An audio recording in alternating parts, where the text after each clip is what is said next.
Hey guys, Cosmos here from Dolly Games, and here we are in League of Angels AMC game servers. And in this video we're gonna start with a guide for stables. Stables is a new element that has been added. You gotta go to mounts and you got a new button here, stable. And although verbally you say stables, and in there you got a new thing going on, and this is gonna be a guide about stables.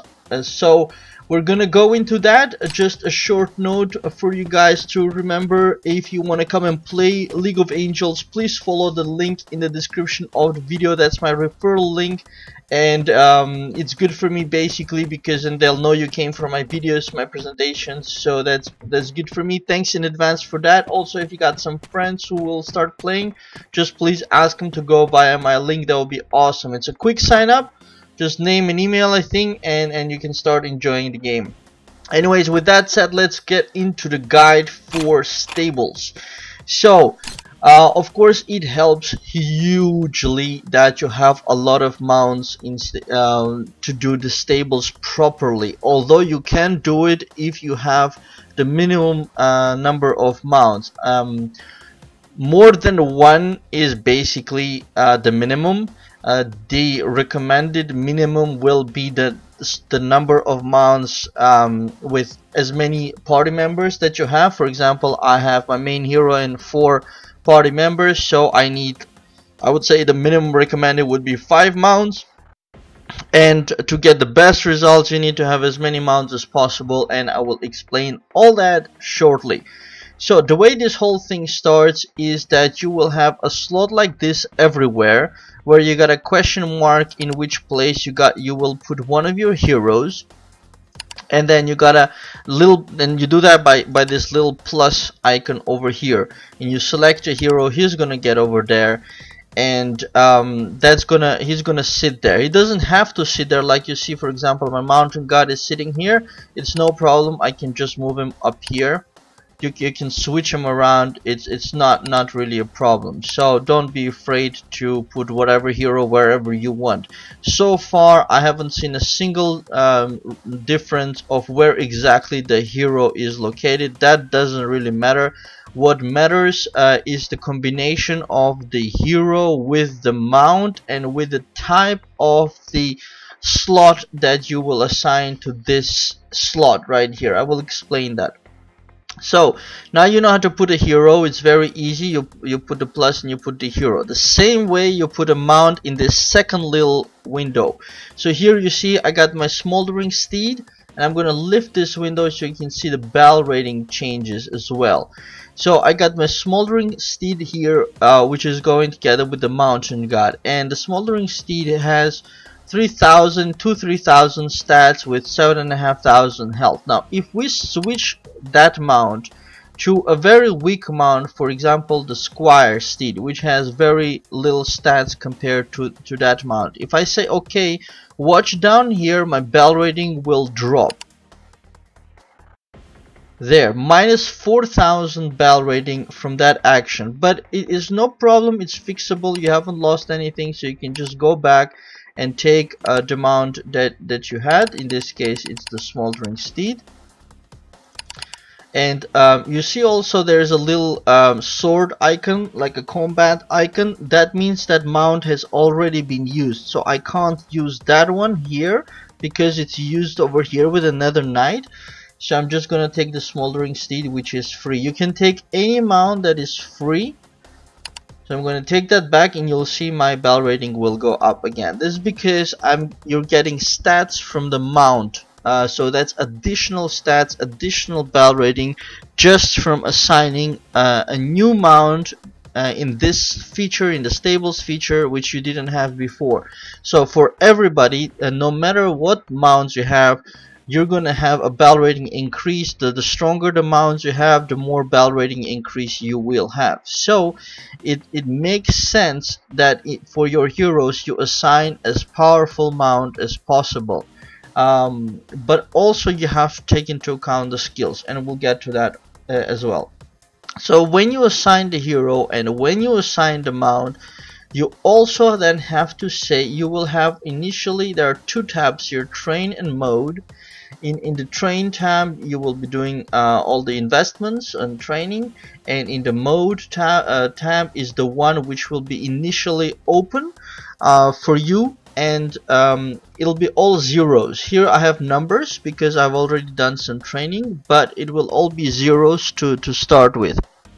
And before you can train, you need to select which type of slot this slot is going to be, and it's really dedicated per slot. So you're training the slot and not the mount, not the hero. You're training this location.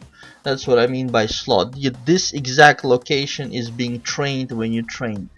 So in this case, you see I have taken a support, and there are a lot of different combinations of stats, so you can see which combination you like. I've taken, for example, I like this one a lot. I've taken that for all my heroes so far, which is support mode C. It's giving HP, and it's giving dodge, and it's giving damage reduction. So that's kind of nice. And I was also hesitating to take defense, for example, which is giving defense instead of HP, and the same dodge and the same damage reduction. Switching is very easy. You click on something else, you say okay, and it's switched. So you don't have to stress about it. You're not stuck with anything. You can switch around, no problem. Once you select it and confirm, you'll get a different color. Like you saw there, the color changed. So you make sure you select the slot, and there's a little kind of orange brown border around whichever is selected. So be mindful of which one is selected so that you don't train the wrong one or something like that. So like I said, in the mode you can go to attack, it'll be red. You can go to defense, it'll be gray, and you see also the icon over here is changing. Or you can go to one of the supports, and I like this one, like I told you. So that's the mode selection, and you need to select the mode for every single slot which you will be using. So as you see here, I've selected all the same, all support C, and you cannot change the main character mount. So that one is just like a heading. You can't touch it, you can't do anything with it, so just ignore it. That's your main character and your main mount. So we're gonna ignore that. You just look on this part. Then the next thing is, of course, training. I've already trained 3 of these slots, and I have left one of them, which is here for the Celestial Maiden. I've left that at 0. So this is exactly how you see this mode selection. When you first open, you see 0, 0, 0, and that's why people are getting confused. They don't know what to select between zeros and zeros. So, and that's because nothing has been invested yet, nothing has been paid in the training. So we're gonna go ahead into the train mode, and in the train mode you will see the skill of the mount, but that has nothing to do with the training here, in the sense that this skill is going to increase when you train more, but you don't have to look over here. You just look over here what stats you're getting, and you can look over here how much you're paying. So here I haven't paid anything at all, so you see it's very cheap. The first star is going to cost 2 blessed stones, so we're going to click one star, bell rating up by 89. So just from that, and the stats immediately plus 698 HP, 20 dodge, and 1.8% damage reduction. So we're going to continue this. We're gonna max out that first level, and that's as far as I have done for all of my other heroes up to here so far. And you see she's now gonna get 8000 HP, 230 dodge, 3% damage reduction. So that's all additional stats and wonderful things that you're getting. And I think this is going to go on the hero, although I haven't been able to track it down exactly where this goes. But each slot, of course, has those stats, and it makes perfect sense that it will go on the hero. Also, when you put the mouse on top of any of these icons, it'll tell you the mode bonus, which is what I've selected, the HP, dodge, and damage reduction, and the mount bonus, and that's coming from the mount that you have put over here. So Of course, you want to try to put a powerful mount. You want to try to train this as much as possible, but these are using blessed stones, so this is gonna now drain your blessed stone income or reserve, so that you will be investing into stables, and it'll be much harder than to upgrade heroes, because a lot of your blessed stones you're investing over here instead of over there. So it has to come to a point where payment, and the way you choose where to invest is, if it costs too much to upgrade your hero, then invest in your stables. Invest in your stables until up to the point where it costs too much to get an additional level in stables, then switch over to upgrading heroes. So, and it's you can't, like, you gotta go with a feeling a little bit, because nobody has time to sit and calculate for hours exactly which one should be going now. But I know now, for example, that I'll have to pay like 5,000 blessed stones to upgrade, let's say, my mountain god, and with 5,000 I can do a lot of levels over here. So now so from that I know that it's better for me to invest in stables for a long time, until it becomes so expensive that it's better for me to upgrade the hero.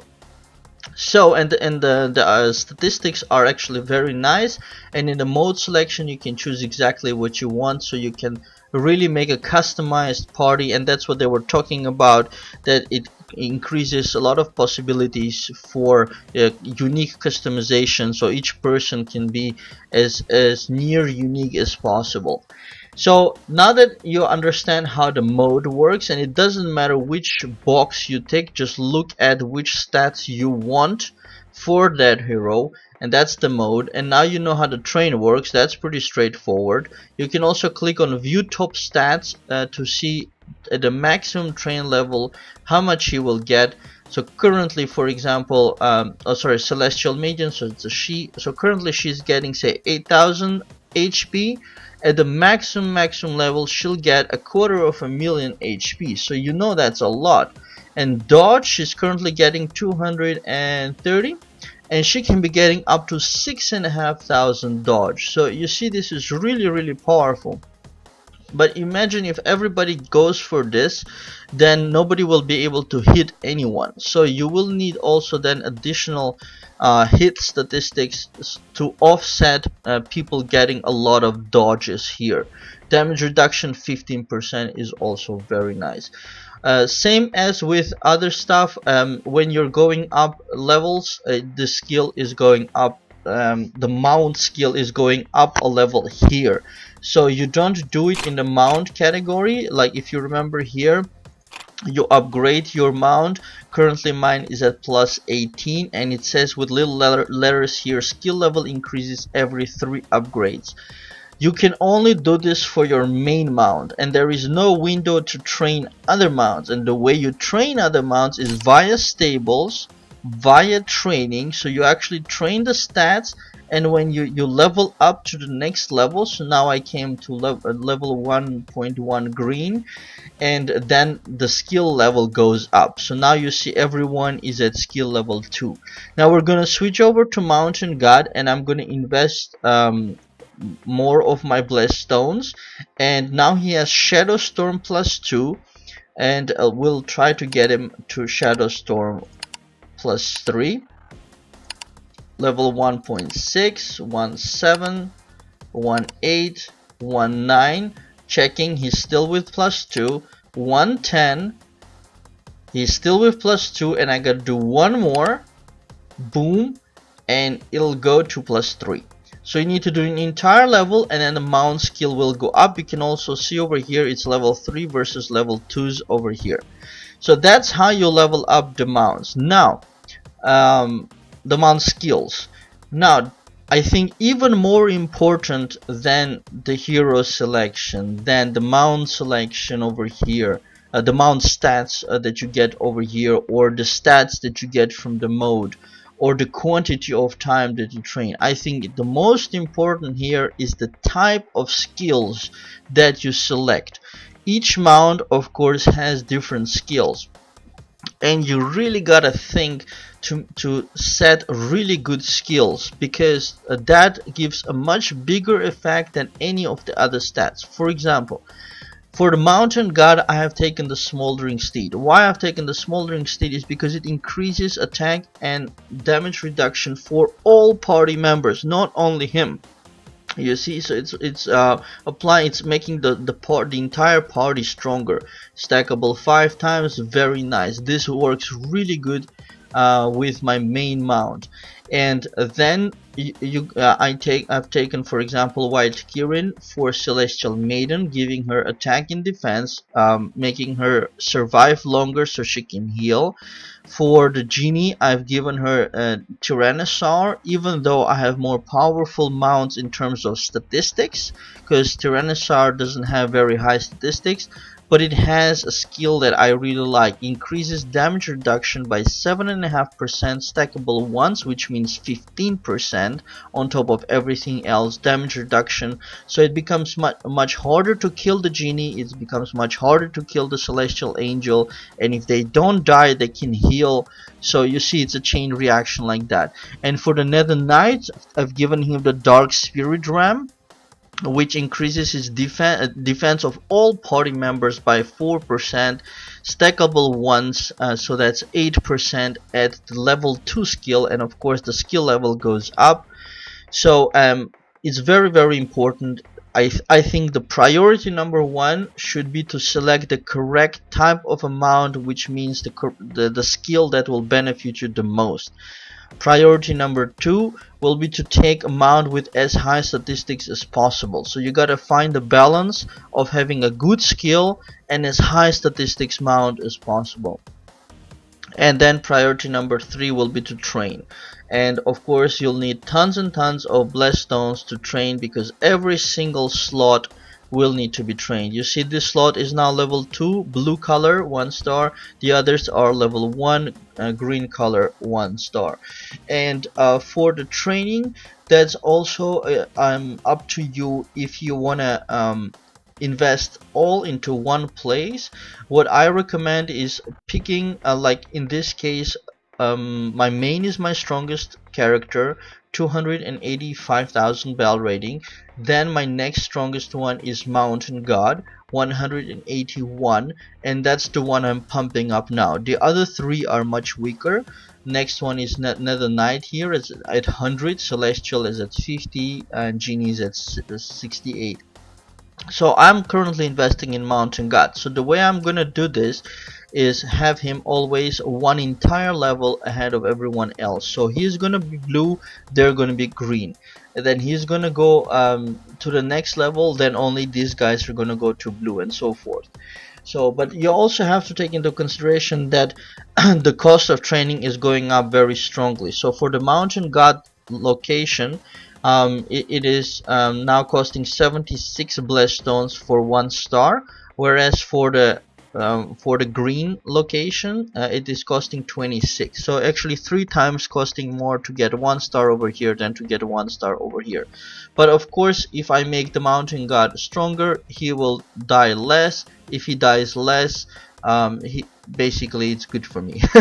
So the last thing, and or maybe the last couple of things, over here your initial skill is very important. Of course you can change it, but I wouldn't suggest it. Your initial skill is the skill of your main mount, and you have, I guess, picked it because that's your best one. So in my case, that's indeed the best one, happiness plus 7. So that is going to be the initial skill. Initial skill is the one which is going to be working first. First, when the mount activates, it's going to do only this. Then the second one is the join skill. Think of this as the second most important. Then is the finishing skill. Think of it as the third most important. And the way it works is, first time the mount activates is gonna do this one.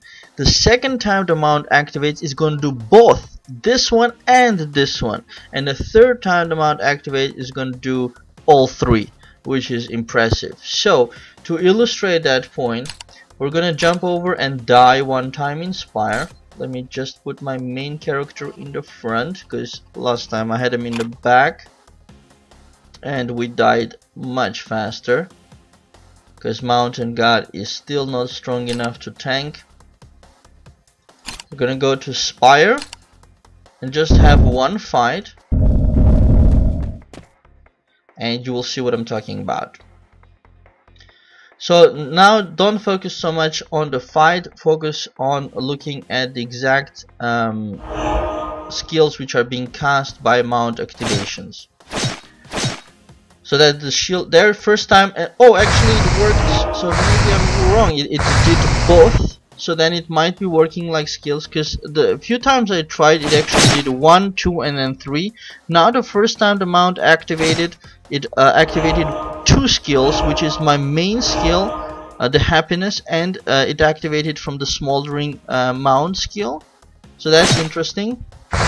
Small correction on myself. Now the second time the mount activates happiness.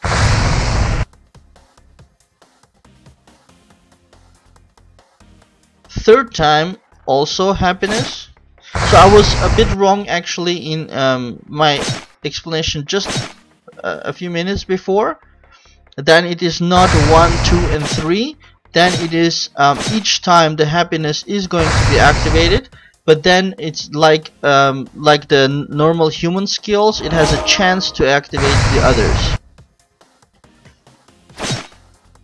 So far we only saw my main skill happiness, and it activated on the first time the smoldering as well. And after that it was all mount skill happiness. So this is a bad demonstration, so we're gonna have to go again. This is a level I can't pass anyways, it's just for demonstration purposes. It's funny because I tested it before and a couple of times, and both times it was 1, 2 and 3, so it must have been just coincidence. Alright, now we go with the next try. So we're again looking specifically for the actions of the mount. These guys are already above 3 million battle rating.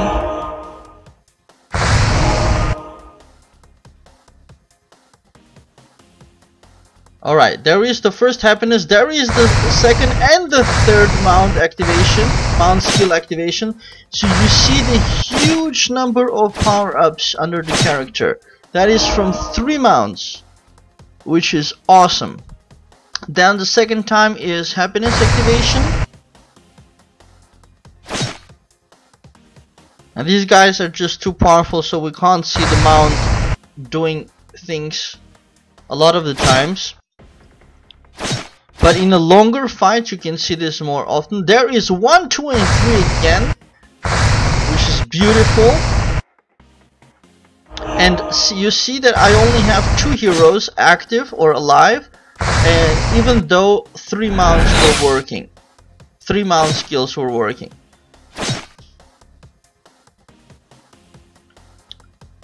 And I think now with the main hero alone, it's probably gonna do only happiness.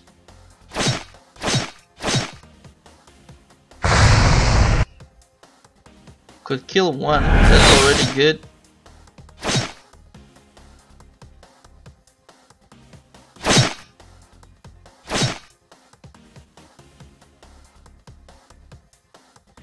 Raphael. Nice angel. Alright, respawn. Oh no, actually with the hero alone, even then, all 3 mount skills can get activated. So that's, I think, final confirmation as far as skills are related. Finally I'm dead, but I got really far, so that's really good. We're gonna click on blitzing, let it go. So coming back to mount, then come on, load, then stables. So you go always through mount, then into stables.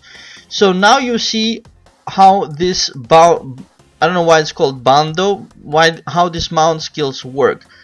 You have your initial skill, and just like your heroes, after your initial skill you have a chance to activate the second one, and after the second one you have a chance to activate the third one. So sometimes it'll be, or a lot of the times it'll be just your initial skill. Sometimes it'll be only two, your initial and your join skill, and in more rare occasions all three skills will be activated. And you see how powerful this is. For example, in my case, happiness is increasing the attack, damage reduction, agility, 3 times of those numbers, and then comes the shadow storm, which is increasing attack even more, increasing damage reduction even more, and then comes the shadow barrier, increasing defense. So this is all beautiful, and now that the way I see this, I'm happy with this setup. With the only let's say self-criticism I can make is seeing that all my heroes currently die first and only my main lives. It could make sense that instead of the shadow barrier, for example, which is giving 4%, so a smaller number defense to everybody, it could make sense to put here skills which are giving a bigger percentage, like for example White Kirin, 10% instead of 4, but only then for one character, so the main character who survives. So that could be a little bit of self-criticism, but of course concentrating for the future, where ideally you want all your party members to live as long as possible, then of course having skills which are giving you know, protection or benefits to the entire party, I think that's nicer. So let's summarize. You got a slot like this when you start. It's absolutely empty. Click on a plus to select a hero. Doesn't matter where they are, you can switch them around. Your bell rating will change. So let's pull the window up. Have a look here. If I switch let's say and put Genie over here in this leveled up slot, bell rating went down by 3. Let's put the Mountain God back in there and put the Celestial Maiden now instead. Bell rating went down by 13. So there is a small, and I've seen that move by a couple of hundred bell rating as well.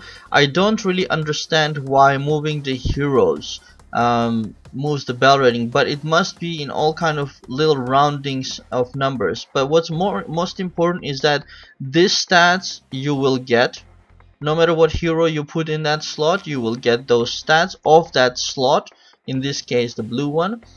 And it's important to put the mount. So you put your hero, you put the mount that you like, and in this slot you're looking for statistics. So in this slot, the bigger the statistics, the more bell rating you will get, the more powerful you will get. But I think most important is the mount skill. So you gotta find the best balance of them all. So the correct hero with the correct mount, with the correct mount skill. When they're all dead, it then doesn't matter which mount you put in which slot, of course, because as you saw, it's working anyways. But trying to keep them alive, that's what I mean. So and select also, you can experiment with different modes. You can go full offense, for example, or try full defense, or try full support. It seems the difference between support and defense is if you prefer health or if you prefer defense. Of course, having defense you will get less damage, but the reason I like health is because I'm able to have these special items, this heroic or mythic set, where you recover health every turn based on your total health, and that's why I'm selecting more for health. But if I had, let's say, let's pick Nether Knight for example, if I had my Triumph set or Conquest set or whatever, let's say standard sets, where I don't get that every turn healing from Vidar's sword, Hodor's bow, Frey's bow, then I think I might consider actually going for defense rather than for HP, because of course having defense you will get less damage. The difficulty with defense Oh no, that's correct. And also, of course, the different stats. So for example, here you have defense with block and block skills. You have defense with hit and HP recover, which is also nice. So a lot of nice basically choices that you have here, and you can really customize this per hero, which is very nice. Train is very straightforward. You train, you have to get a lot of blessed stones, train and get higher stats, and for doing the entire level you get a whole skill level up. So that's all there is to stables. I hope my explanation was good for you guys. And just to finish up, let's do, because I leveled up, so we can do one more of the main campaigns, so we can do that. And by the way, if you enjoyed, let me just click on multi-shot to make stuff faster for monster fights. If you enjoyed and found that stables guide beneficial, please also share it with your friends, so that they can learn from it as well and benefit from it as well. And also please visit my League of Angels site, which is loa.dollygames.com, and share that with your friends as well. So we're gonna go ahead with the next campaign dungeon now, because this is the progress of my character videos, so I want to share as many things as I can share. We got here in campaigns really weak monsters compared to me. I'm now above 800,000 bell rating. These guys are just at 200, so it's very fast to finish this. But anyways, I want to make sure that I do all the campaigns the first time with you guys on video, on recording. And every single dungeon so far has been recorded. We got here slimes, warrior class, skeleton, demon as well, warrior class, and fool's gold. Very fast victory. And finally the last monster, the boss.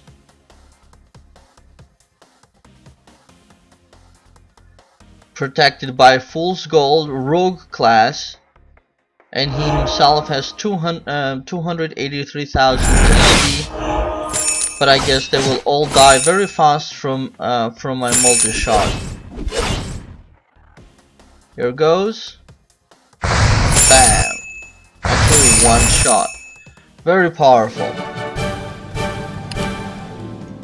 So in 2 seconds we did the next main dungeon. We're gonna report back to Mabonaire. Not sure if I mentioned before, also a Marquis 3-star, which is cool. Oh, it lets me do one more dungeon, so let's do that quickly now as well.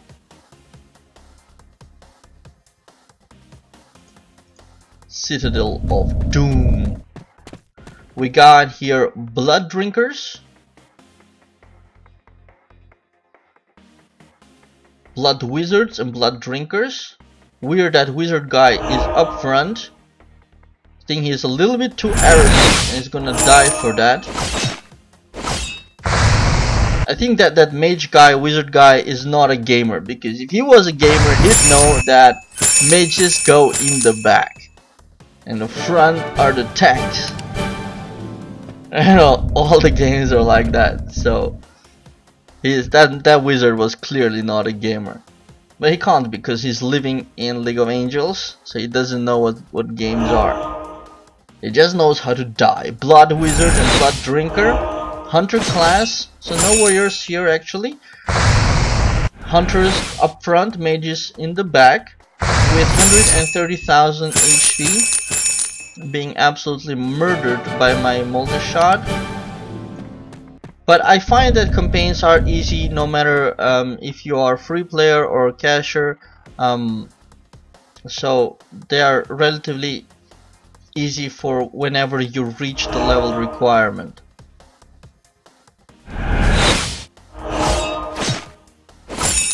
There goes Doombringer.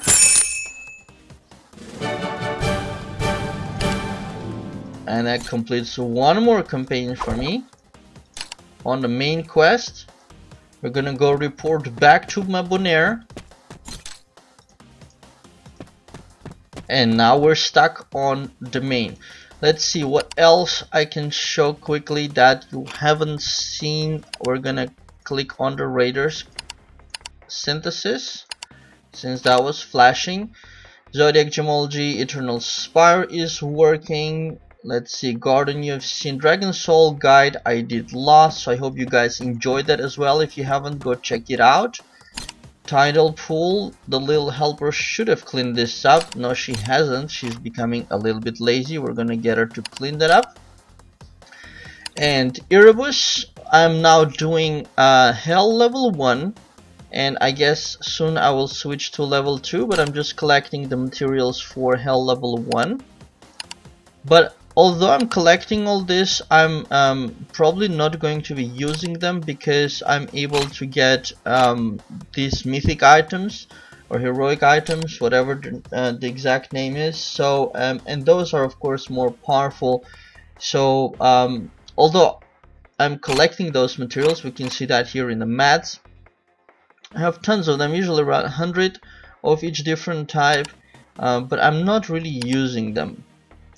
But I don't mind them to be collected. Clash of Might, 10 attempts every day. Remember to do that. Even if you win, even if you lose, doesn't matter. You just get your rewards. Totems is something that you cannot blitz, so that's something that you gotta make sure to remember to do, just like Dragon Soul. So don't forget that. And then for, let's see, we got drills. That might be ready. We can put them. The drills are always fun. We're gonna drill Nether Knight. I usually use Hardy, because when I put for 8 hours I always forget it and you lose a whole day, so I might as well put it on Hardy. And what I recommend is that no matter what number of slots you have, you always, in the last slot that you have available, like if you have 2, the first one, if you want to put Hardy, but the second one put the 8 hours, because sometimes you need like for devotion or something, you need a slot quickly. And then if you have put Hardy before, I've done that, then you lock your drills for an entire day, and that might not be comfortable according to your schedule. Maybe you're doing something in real life. So always one slot, I suggest put your weakest hero, let's say, or the one that you don't care about much, put him on 8-hour training, and that slot will always be more or less available, so you can drill. Also, that's useful for when you do rebirth. For example, right now my Nether King is ready for, I believe, his 2nd rebirth. I haven't clicked it yet, but when you rebirth, it helps if you can drill him straight away. So so that's what I recommend. Of course, if you're super active and you know exactly what you're doing, you can drill exactly the hours that you need.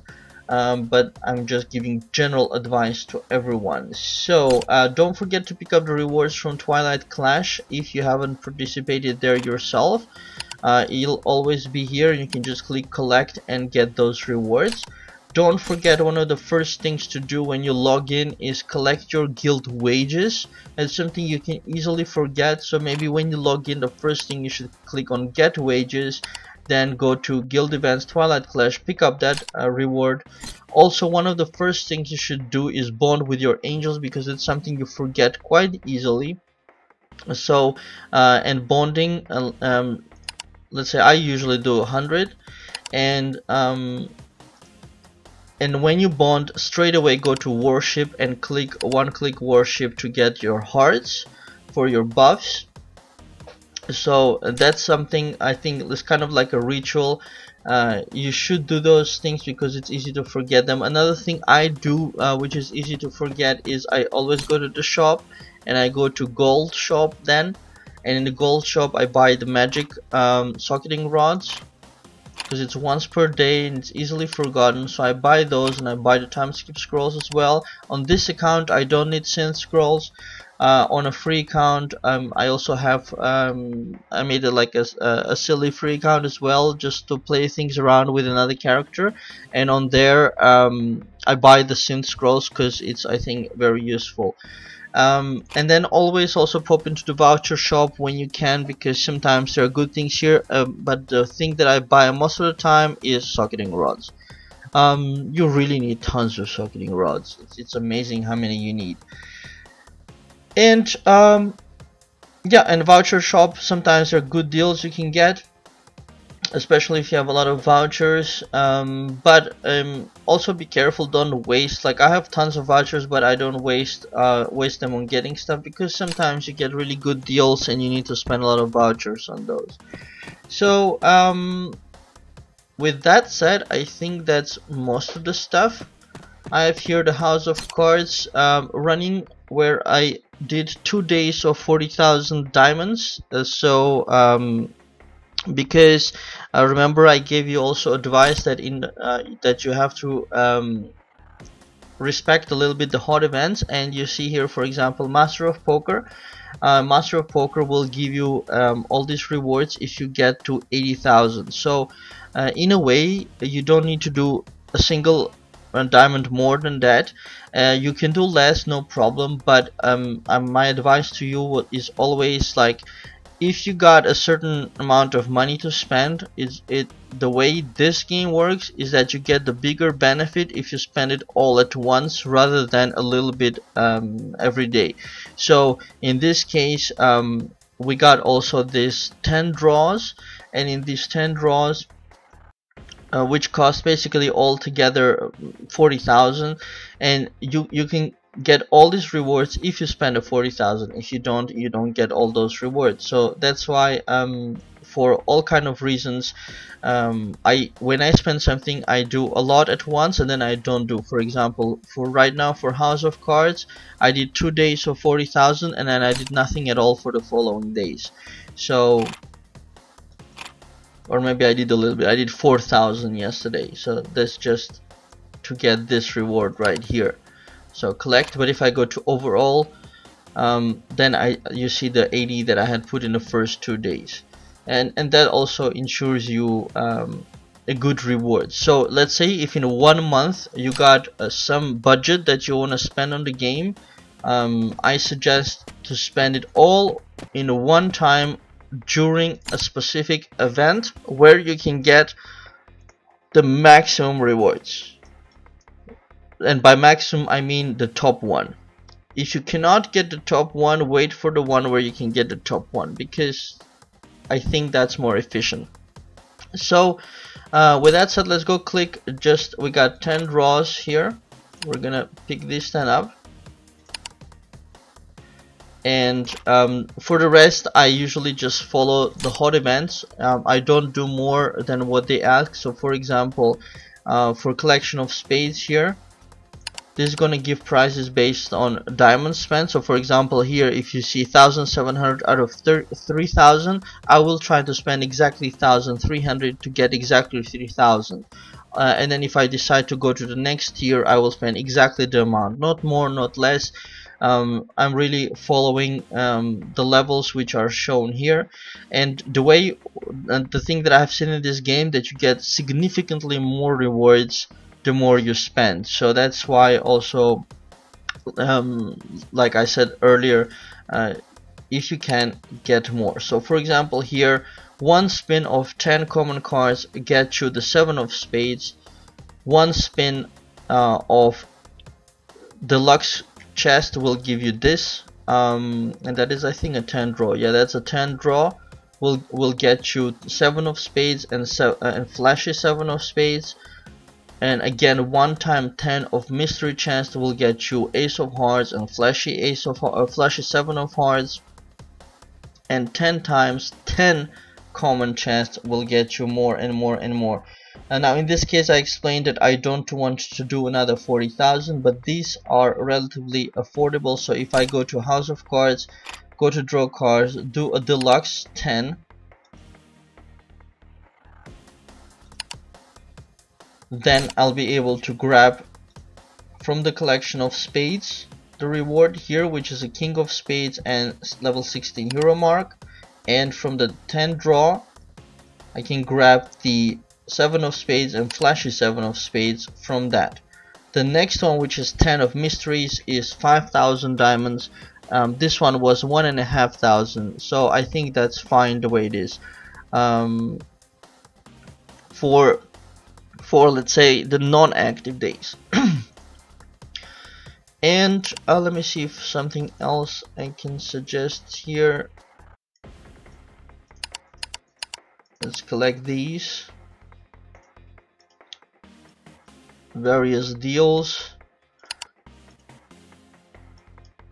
Always collect the hot events if you're logged in, because sometimes you say I'll take it later, and then later something happens and you cannot log in, then you miss them. So if you can, take it all as fast as possible. So that way, that if something happens in real life and you can't log in, at least you took something. So that's important. For hero upgrading, this event is really good.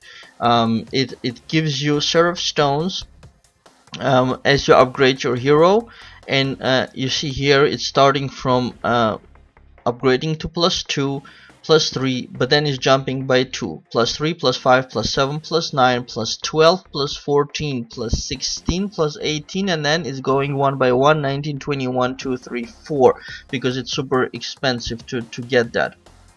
So if you can get if you're getting a brand new hero and you got tons of blessed stones, and you can upgrade up to 23, you can get a ton of seraph stones over here.